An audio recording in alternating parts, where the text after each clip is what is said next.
观众朋友们，晚上好！今天是5月11日，星期日，欢迎收看由蒙氏家族冠名播出的熊文联播。今天是母亲节，我是妹妹熊萌宝。由于哥哥今天忘记第一时间祝老妈节日快乐，现在正陪大美妈过节赔罪呢，所以本期熊文由宝代班，宝来了。下面播送第一则熊文。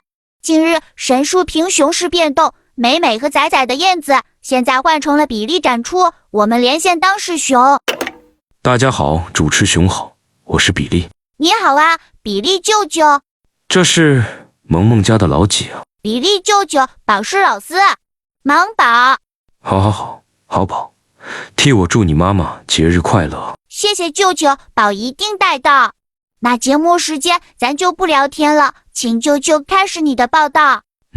让大家久等了，我现在开始营业模式了，欢迎大家来。听说舅舅现在住在美美的燕子呀？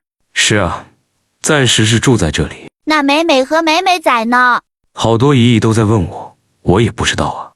我来的时候这院子就空了啊，可能搬到其他地方去了吧。好啊，那我们大家就一起等等吧。对，一起等等，总会出来的。好，那感谢舅舅带来的报道，我们看下一则熊文。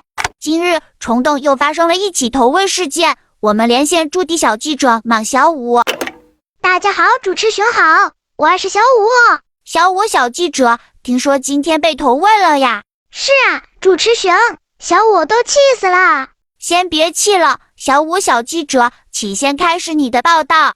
好，就是今天有两脚兽在小五院子投喂了笋笋。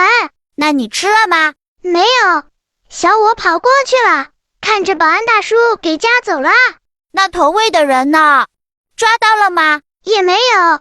今天来看小五的姨姨太多了，那人混在中间，抓不到啊。你们虫洞不是前几天才官宣了一批不良游客名单吗？这咋还有人顶风作案啊？是啊，主持熊，你说他们啥意思啊？是看不起小五吗？觉得小五穷得买不起笋笋吗？宝也搞不懂他们啦。说了文明官猫，就是说不听。小五，我可是长安五少，救援莽三儿，虫洞阔少，我家不差钱，也不差笋笋啊。